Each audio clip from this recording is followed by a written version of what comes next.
మీ bank account వివరాలు ఎవరికైనా share చేస్తున్నారా? ఈజీ మనీ వస్తుందంటూ ఆశపడి మీ ATM card, internet banking passwords ఇతరులకు ఇస్తున్నారా?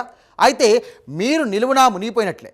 అవును, సైబర్ కేటగాళ్లకు తెర వెనుక సహకరిస్తూ అమాయకుల సొమ్మును కూడా మళ్లించే కిలాడులు మన మధ్య తిరుగుతున్నారు. సైబర్ క్రైమ్ ప్రపంచంలో మనీ మ్యూల్ పేరిట సాగుతున్నటువంటి ఘోరమైన నమ్మక ద్రోహం ఇది. ఇక పోలీసులకు అనుమానం రాకుండా వస్తే తప్పు చేసినా వారు ఖచ్చితంగా లాక్ అవ్వాల్సిందేనని బెంగళూరు పోలీసులు నిరూపించారు. ఇక సైబర్ నేరం చేశా, మాకేం సంబంధం లేదనుకుంటే కనుక పొరపాటేనని, మన ఓపెన్ బ్యాంక్ లావాదేవీలే మోసాన్ని ఎలా బయటపెడతాయో చూపించారు. ఇక నేరం చేసే ఆనవాలు వదిలితే కనుక చాలు, జైలు ఊచలు లెక్కపెట్టక తప్పదంటూ కూడా తాజాగా బెంగళూరులో ఓ నిందితుడి ఉదాంతం హెచ్చరిస్తోంది. ఆ వివరాలు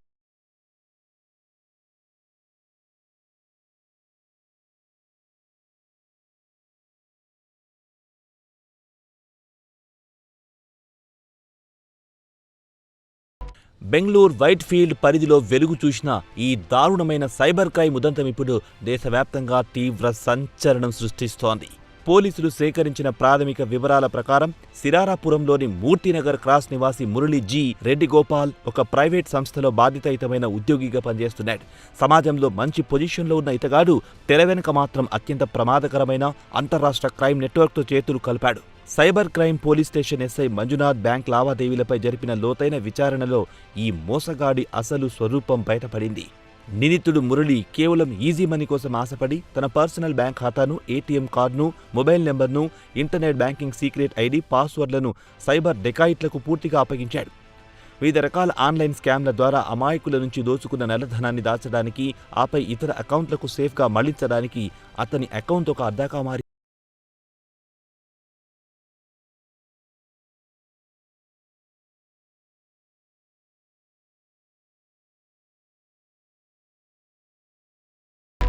సైబర్ నేరగాళ్ల ప్రపంచంలో ఇలాంటి మోసపూరిత ఖాతాలను మనీ మ్యూల్ అకౌంట్స్ అంటారు. ఈ నిందితుడి అకౌంట్ ద్వారా జరిగిన భారీ అనుమానాస్పద ఆర్థిక లావాదేవీలను గమనించిన వైట్ఫీల్డ్ పోలీసులు ఒక్కసారిగా షాక్కు గురయ్యారు.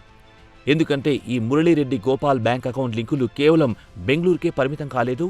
Bengaluru south, south east, Avalahalli police స్టేషన్తో పాటు కేరళలోని పాలక్కాడ్, కోజికోడ్ రూరల్, మహారాష్ట్రలోని కొల్హాపూర్, తమిళనాడులోని రామనాథపురం, అలాగే దేశ రాజధాని ఢిల్లీ, పూణే, రాయచూర్ వంటి పదుల సంఖ్యలో ఉన్న నగరాల్లో నమోదైన సైబర్ మోసాల నిధులు నేరుగా ఈ సింగిల్ అకౌంట్కే చేరాయి. దేశవ్యాప్తంగా వందలాది మందిని ముంచిన ఈ కేటుగాళ్లు ఈ అకౌంట్ ద్వారానే డబ్బును క్యాష్ రూపంలో విత్డ్రా చేసుకున్నట్లు దర్యాప్తులో తేలింది. ప్రస్తుతం పోలీసులు ఈ అకౌంట్ను డెబిట్ ఫ్రీ చేసి లీన్ మార్కింగ్ విధించారు. సమాచార సాంకేతిక చట్టం, భారత న్యాయ సంహిత కింద కేసులు నమోదు చేసి ఈ భారీ స్కామ్ వెనుకున్న అంతరాష్ట్ర సూత్రధారుల కోసం ముమ్మర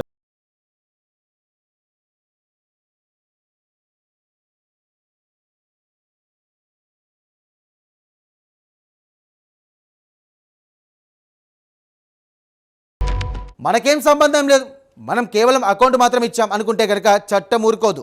మోసగాళ్లకు ప్రత్యక్షంగానో పరోక్షంగానో సహకరించిన వారు కూడా నేరస్తులే. ఇక ఈజీ మనీ కోసం ఆశపడి మీ బ్యాంక్ అకౌంట్ వివరాలు, ఏటీఎం కార్డులు, అలాగే మొబైల్ ఓటీపీలు ఇతరులకు అప్పగిస్తే కనుక రేపు జైలు ఊచలు లెక్క పెట్టక తప్పదంటూ ఈ ఉదాంతం నిరూపిస్తోంది. సైబర్ కేటగాళ్ల మాయమాటల ట్రాప్లో పడకండి. మీ బ్యాంకింగ్ వివరాలను అత్యంత రహస్యంగా ఉంచండి. అక్రమార్కులకు ఇదొక గట్టి హెచ్చరిక.